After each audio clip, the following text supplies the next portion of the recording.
Hey guys, it's Mark from North 7 Outdoors. Welcome back to another episode. This week we are talking about the Peterborough Tackle Show of 2022. It's the first one that ever happened.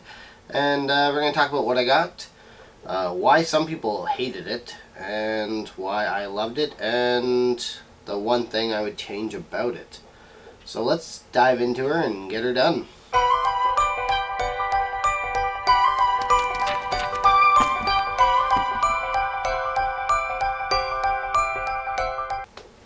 So this was the first ever Peterborough Tackle Show. About 3 years ago they were going to launch one, and the day before it was cancelled. And I was like, no, which sucked. So it was largely anticipated by me. And I knew it was going to be a cash only event. It's 10 a.m. to 3 p.m. It's 5 hours. I knew it was going to be packed. So I got there at like 8:30. There wasn't a lineup at 8:30. So I went back to the car for about 25 minutes, around 9 o'clock. There was like 20 people in the lineup, so I hopped in line. Started watching like Bassmaster Live on my phone to kill some time there. Around 9:30, there's probably like 100 people in there. Around 9:50, 10 o'clock, I heard, right before the doors opened, I heard there was like 1,500, 2,000 people in the lineup, and I was like, whew, that sucks. But a lot of people were talking a lot of crap about it. They're like, you know, the venue was too small, the lineup was too big. What I don't like was you've got no one to blame but yourself. I mean, I'm not the smartest man in the world, and I knew that this thing was going to be jam-packed. I knew they'd have a very few select items that I would be interested in buying, and if I had any chance at buying them, I needed to be there well before the event started. And I guess 90% of the Canadian population just didn't figure that out. I don't know. But yeah, a lot of people were upset about that, and I loved that format. It was like, get there as soon as you can, wait in line, run through the door, know what you want before you even go in there, and buy. So let's talk about some of the things that I did get. So as soon as the door was open, I ran in there, and this is my only complaint about the organizing about the show, or constructive criticism, I guess, is there wasn't a layout plan. So the problem with that is St. Croix was going to be there with some blemished rods. Basically, you know, some epoxy came off the rod or something, and some guys like, I didn't pay $900 for the epoxy to come off the guide. So they sent them a new rod, and then they fixed the guide. And they had a handful of these for sale. So I ran through the door, and I didn't know where St. Croix booth would be. So shout out to all the vendors out there that helped me guide me, because I had like zero interest in talking to them or buying any of their products until after I went and saw the St. Croix booth. So we got there, and the guy was like, what are you looking for? And you know, I brought a lot of money with me, because swap meets are a crapshoot. So I brought $1,500 with me. By no means I spent $1,500, but you just never know, and you don't want to miss the deal of the century. So ideally, you know, walking through the door, I was like, let's take a look for 2 NRX spinning rods. If I can get them for about $500 a pop, let's finally pull the trigger on some high-end spinning gear. So we ended up getting, talking to the guy, and he's like, well, I got a St. Croix Legend Tournament spinning rod for $250, and I was like, it's not a great deal. Do better. So I didn't actually say that to him, but I mean, in my head, I know that wasn't a great deal. So he's like, well, I got a Legend Tournament Extreme, and he's like, but that's $350. I'm like, well, a Legend Extreme's about $700 Canadian, so you're talking my lingo now. We're about half off full retail. So I'm like, alright, can you do any better than $350? And he's like, well, because I like the cut of your jib, $340. No, he didn't actually say that. He did say $340. I was like, alright, fair enough. I was going to buy it at $350, so you get an extra $10 off, so that's alright. And so we picked up this St. Croix 6/8 medium spinning rod Legend Extreme for $340, and they retail for about $700. And the power of being there so much earlier than everyone else is, when I got to the St. Croix booth at like 10:01, 10:01 and a half, maybe about a minute and a half after it opened, this was the only Legend Extreme spinning rod. So the 2,000 people in the lineup, if anyone wanted high-end St. Croix spinning rod, they didn't get it. I got it, so meh, take that. So that's the first purchase we got. After that, the venue is largely set up into two spots. You had the swap meet with Joe Blow selling his tackle, and then you had actually like business vendors that were selling their tackle or talking about their product. So I went to the swap meet section of it with Joe Blow, and I couldn't find any NRX rods, so I went to East Hill Outdoors, and they actually had the Daiwa Tatula Elite AGS for $300, which is already a good deal because they run about $280 US. So realistically, they should be running $350 Canadian plus tax.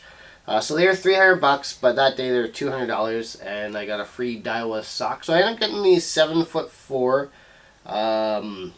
medium by Cody Myers. I've always wanted this rod, so I snagged it. Again, they only had one Cody Meyer Tatula Elite AGS rod for $200, and we got her. So yes, we didn't get two NRX rods. We got a Legend Extreme, which is almost comparable, slightly below that, and then we got a Tatula Elite AGS, which is considerably below that, but still a very high-end spinning rod.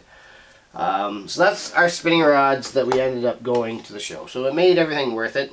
Very happy with the price. $200 and $340 is a steal.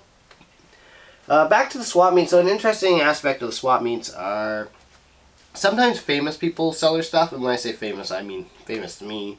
Most people watching this is not even going to know who he is.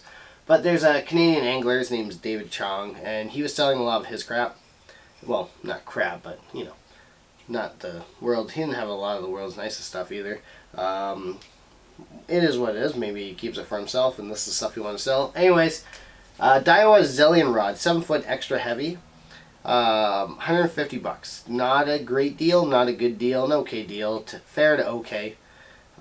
Picked it up strictly so I could say that I'm using David Chong's old fishing rod here. So I'll probably end up using this for muskie as a 7 foot extra heavy.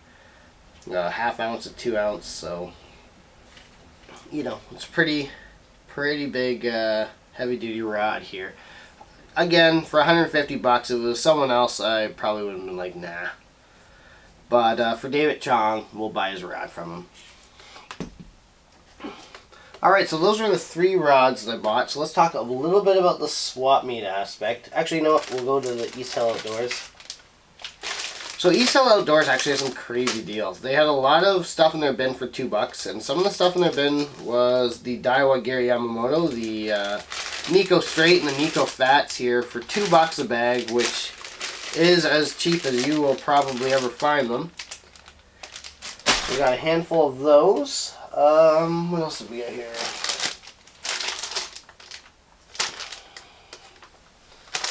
And another shout out for East Hill Outdoors.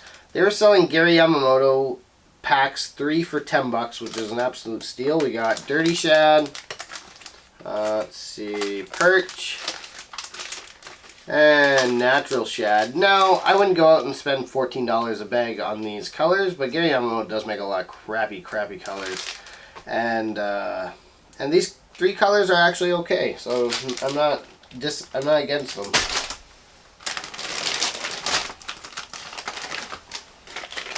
Another good find, we got some Berkeley Powerbait Max Scent for $2 a bag. A little creature hog there and a worm.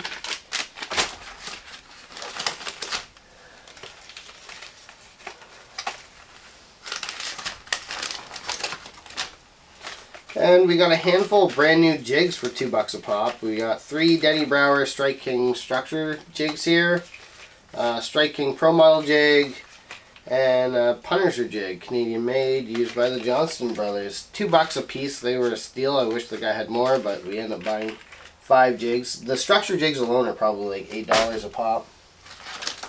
Alrighty. Alright, so we went to Sparrow's table, and what did he sell us here? For $20, we ended up getting a Terminator Poppin' Frog, a Storm Crankbait just to fill out the $20 I wanted to spend. The Striking Jabberjaw was just probably $15. That's an expensive 13 fishing lure. And 2 packs of Gamakatsu drop shot hooks here. G Finesse. That's probably $40 Canadian value that we got for $20.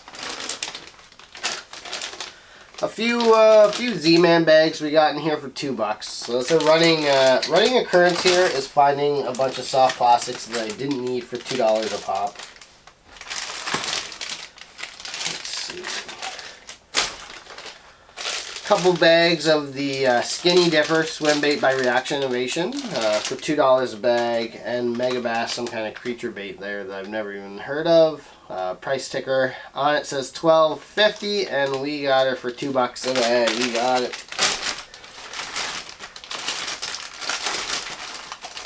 A few other bags of like Gary Yamamoto and Reaction Innovation and some Z-Man products for $2 a bag. We picked up a bunch of Strike King product here on the swap meets for 3 for $10. So overall, I guess I missed, not missed, but I guess I wish that more people had hard plastic lures, baits on sale. A lot of people had Mega Bass, like Vision 110s. I mean, they go for about $30 Canadian. I was hoping to find a few for like $20, but even the ones that people were selling, they were the discontinued colors, and they wanted like $150 a pop for them, and it's like, whoa, no thank you. So that was Peterborough Tackle Show. Unfortunately, next year, they've changed it around. I guess enough people were upset about it, unfortunately, about waiting in line, and there's not enough people. They reach capacity, and, you know, remember, there's thousands of people in lineup, and there was one Legend Extreme rod when I got there 2 minutes after they opened that was for spinning, and one Cody Meyer Tatula Elite AGS rod